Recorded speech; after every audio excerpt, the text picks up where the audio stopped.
Welcome to the Starborne Awakening Library. I'm Ella. Tonight's story is The Musician's Bench. In the center of an old town square stood a weathered wooden bench. Every Saturday morning, an elderly violinist played there. He never asked for money. He never announced his name. He simply opened a worn violin case, tuned the strings, and filled the square with music. Children stopped to listen. Shopkeepers smiled as they opened their doors. Even the pigeons seemed to linger a little longer. One spring morning, a young man sat beside the violinist after the final note faded. "I wish I could play like that." The old musician smiled. "You can." The young man laughed. "I've tried." "I wasn't talented." The violinist looked at the instrument resting across his knees. "Talent gets people started. Practice keeps them going." The young man nodded politely. "But some people are simply gifted." The old man pointed toward the wooden bench. "Do you know why I always sit here?" The young man looked around. "It's a nice place." The musician shook his head. "When I was your age, I came here every Saturday. I listened to another violinist. He wasn't famous. He wasn't extraordinary. But every week he returned." The young man remained quiet.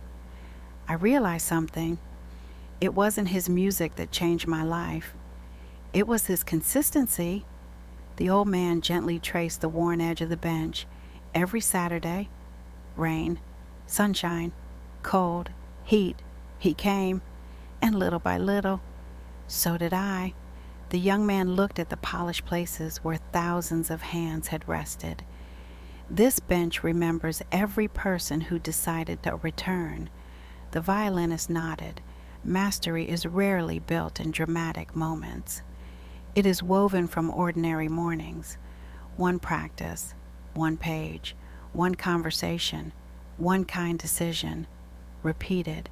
The square slowly filled with people again. The violinist lifted the bow.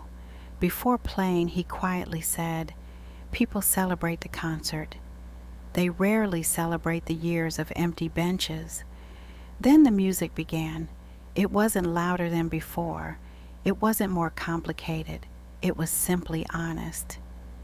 Years later, after the old violinist was gone, another musician arrived every Saturday morning. He opened an old violin case, sat on the same wooden bench, and played. No announcement, no applause expected, just another quiet promise kept.